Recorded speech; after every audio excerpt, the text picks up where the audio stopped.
بسم الله الرحمن الرحيم قل هذه سبيلي أدعو إلى الله على بصيرة أنا ومن اتبعني وسبحان الله وما أنا من المشركين.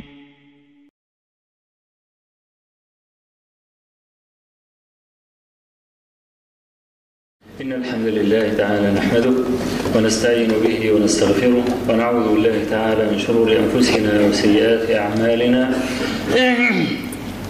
من يهد الله تعالى فلا مضل له ومن يضلل فلا هادي له، وأشهد أن لا إله إلا الله وحده لا شريك له، وأشهد أن محمدا عبده ورسوله. أما بعد، فإن أصدق الحديث كتاب الله تعالى، وأحسن الهدي هدي محمد صلى الله عليه وآله وسلم، وشر الأمور محدثاتها، وكل محدثة بدعة، وكل بدعة ضلالة، وكل ضلالة في النار. اللهم صل على محمد وعلى آل محمد كما صليت على إبراهيم وعلى آل إبراهيم في العالمين إنك حميد مجيد، وبارك على محمد وعلى آل محمد كما باركت على إبراهيم وعلى آل إبراهيم في العالمين إنك حميد مجيد.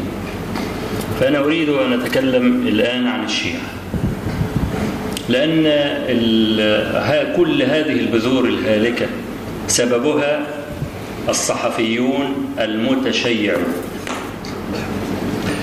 وأنا أعتبر كلمتي هذه نداء للمغفلين الذين لامونا أيام ما كان حزب الله بيقاتل اليهود، وفي عز المعركة تكلمت كما تكلم غيري في بيان حقيقة الشيعة، فقام المخذلون المغفلون يقولون حزب الشيعة يقاتل اليهود، فلا يجوز لك أن تتكلم عن حزب الله لأن الجماهير لن تستوعب ذلك. وأنا أقول كما إن في شطر من الجماهير مغفل، في شطر مستيقظ. أفاق كثيرون على معرفة حقيقة الشيعة الإمامية الذين يسكنون إيران، والشيعة الإمامية اللي هم حزب الله. هؤلاء أعدائهم أهل السنة قبل اليهود. وأنا لا أقول كلاما خطابيا ولا كلاما عاطفيا، إنما هذا من كتبهم. نحن نفترق معهم في أصل من أصول الإسلام ألا وهو القرآن، وفي أصل آخر ألا وهو السنة. هو القرآن غير الإسلام غير كتاب وسنة. هم يقولون القرآن محرف، وفي رواية في كتاب اسمه حاجة زي كده فتح الوهاب في إثبات تحريف كتاب رب الأرباب. أنا أعني الهم أنساني اسم الكتاب. فصل الخطاب بإثبات تحريف كتاب رب الأرباب. وفي أكثر من 2000 رواية عندهم تثبت هذا التحريف. السنة الصحابة زي ما انتم عارفين، يا فاجر يا كافر يا فاسق، فليس لهم عدالة. يبقى لا عندنا لا كتاب ولا سنة. وقال نعمة الله الجزائري أحد محققيهم يقول لا يجمعنا بأهل السنة لا رب ولا نبي ولا كتاب. ليس ربنا ربهم ولا نبينا نبيهم ولا كتابنا كتابهم. والكلام ده متواتر، يعني لا يستطيع إنسان أن ينكره إلا إذا كان باهتا، يعني بلغ من الكذب الممجوج والوجه المكشوف أقصاه أعلى. احنا الآن مبتلين بظهور نجم الشيعة. أهل السنة ضعاف مخذولين في ديارهم ومخذولون مع عدوهم. المؤسسات الدينية في كثير من بلاد الإسلام لا تستحق الرواتب التي يأخذونها. أنا عايز أعرف مجمع البحوث الإسلامية ده شغلته إيه؟ هنا عندنا في مصر البخاري بيطعنوا عليه على في الصحف وطلع كتب تشتم في البخاري ومسلم، وولد حقير طلع يقول البخاري من أهل النار. ليه؟ لأن البخاري يحتقر النبي صلى الله عليه وسلم. ده عنوان يكتب. مجمع البحوث ده شغلته ايه؟ انا من زمان بسأل هل رواتب هؤلاء حلال ام لا؟ ما عندناش كوادر، حتى لو في ناس عايزين يردوا ما عندناش كوادر. اللي بيطلع فوق بيطلع بالدرجة بالعمر بالسن وليس بالعلم. المؤسسات الرسمية غسلنا ايدينا منها في اكثر بلاد المسلمين. ما تعملش اي حاجة. فالشيء النهاردة 1,400,000,000 مسلم في العالم على عجرهم وبجرهم، 73 فرق. الشيعة 200 مليون فقط، 72 مليون في إيران، وفي الخليج والعالم كله يكملوا الايه؟ يكملوا 200 مليون. خلاص؟ وعندك كمان 200 مليون 500 مليون من ال 73 فرق. يتفضل 700 مليون سني. 700 مليون سني أكثرهم مفتون بظهور نجم الشيعة. إيران بتتحدى أمريكا في النووي، وحزب الله غلب إسرائيل. خلاص مش حد عارف يقول لأمريكا لا، ضعاف كلهم، حتى مش عارف يتكلم. فاللي قال لأمريكا لا فم مليان، ولحد النهارده بيتحايلوا عليهم وهو رافض، لأنه أرى المشهد قراءة صحيحة. نووي لا، قال له لا هشغل مفاعلات. قال له طب للأغراض السلمية؟ قال له لا. قال له ما تخصبش اليورانيوم؟ قال له لا هخصبه. قال له طب خصبه في روسيا؟ قال له لا في إيران. خلاص العراق خلاص الشيعة كلوه مذبحة لأهل السنة كل يوم. وأنا ذكرت لكم قبل ذلك في شهر 7 اللي فات، أول 7 اتهجر 100,000 سني من البصرة، يا يسيب بلده يا يقتل. مساجد السنة في البصرة 187 مسجد لا تقام فيها جمعة ولا جماعة من 7 شهور أو 8. بيدخلوا صلوا يحصدونهم بالرصاص، طالعين من مسجد عربية مفخخة.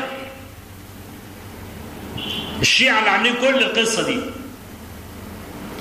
120,000 جندي أمريكي الآن في العراق تحت حماية الشيعة.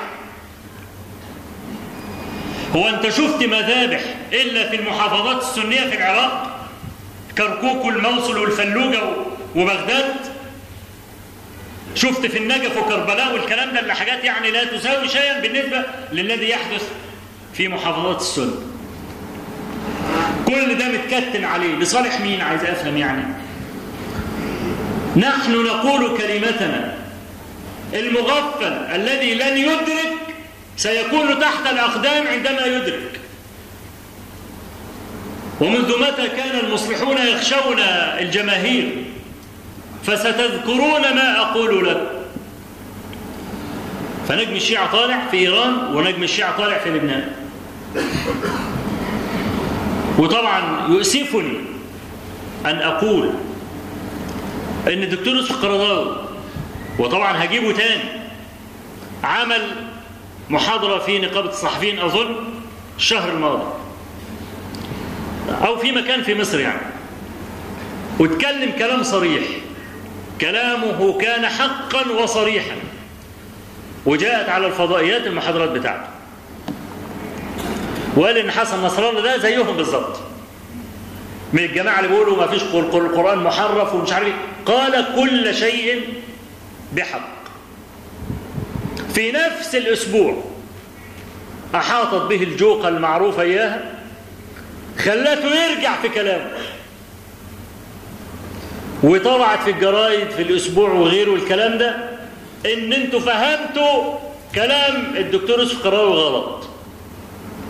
هو ما كانش يقصد ان يعني ان الشيعة وحشين والكلام ده، لا، احنا بنتفق في امور كثيرة جدا، واختلافنا حاجة بسيطة خالص. وكل يوم يطلع شوية جهلة بالسنة والشيعة معا يكتبوا ان الشيعة مفيش اي حاجة وان كلنا مسلمين. فنقول هذا تغرير بأهل السنة، وهذا لا يجوز. الذي يحدث من الكلام عن الصحابة ده بذرة التشيع. في صحفيين، هناك صحفيون جهلة ومتشيعون وحاقدون على أهل السنة. كان في ولد حقير كان بيخطب في مسجد في مقابل السفارة الإسرائيلية، ده أنا شفت له الأسبوع قبل الماضي لقطة من محاضرة بيقولها. طبعا خرج بفضيحة، هو في إيران الآن ومحاضرات كلها من إيران، اللي هو قال إن عمر بن الخطاب كان لوطي وكان عثمان بن عفان مش عارف إيه وربنا أذله، فما فيش بواب إلا تلاقي اسمه عثمان. أنا بقى رأيته وسمعته بيقولوا العشر المبشرين بالجنة، الله يخرب بيت أبوه أبو بكر، يخرب بيت أبوه. أبو بكر إيه بتاعية الله اللي حاجة، ويعمل كده على راسه. أما عمر ده حدوته تانية. عمر ده عشان مش الجنة ولاد الكلب زي ما بقول لكم كده. جمعية أهل البيت اللي الأزهر حاضر ترخيصها من سنة 58 خد الترخيص كام سنة كده. فده عبارة عن مد شيعي، تحقير الرموز عندنا. النهاردة إن شاء الله في صلاة التراويح، بعد صلاة التراويح أنا هعمل محاضرة في فضل عائشة. هجيب بقى البخاري وأجيب مسلم ونتكلم عن هذه السيدة الفاضلة الطاهرة. حد يبص لعائشة زوج نبينا؟ سبحان الله. العائشة دي بقى عند الشيعة كافرة. وطبعا دعاء صنمي قريش أبو بكر وعمر ده دعاء معروف عند الشيعة، له 10 شروح عند الشيعة، دعاء صنمي قريش. مين بقى صنمي قريش؟ أبو بكر وعمر. والدعاء بقى مفتتح اللهم لعن أبا بكر وعمر ولعن ابنتيهما لعائشة وحفصة. ده بقى تقول لي تتقارب مع ده ازاي؟ تحط ايدك في ايد النجس ده ازاي؟ انا مش فاهم الجماعه اللي بيقول لك تقارب بين السنه والشيعه، دول فاهمين حاجه عن السنه او الشيعه؟ والله لا يفهمون شيئا لا عن السنه ولا عن الشيعه الا اذا كانوا عملاء، واحنا ما بنتهمش حد بالعماله. اقصى ما يمكن ان نفهم نقول له جاهل غبي ما بيفهمش حاجه. فزوج نبينا عليه الصلاه والسلام الذي رآه النبي صلى الله عليه وسلم في سرقات من حرير، جبريل عليه السلام كان يوري له صورتها في سرقات في قطعة حرير، وقال أريتك قبل أن أتزوجك مرتين في سرقات من حرير، فإن أقول هذا من الله يمضي.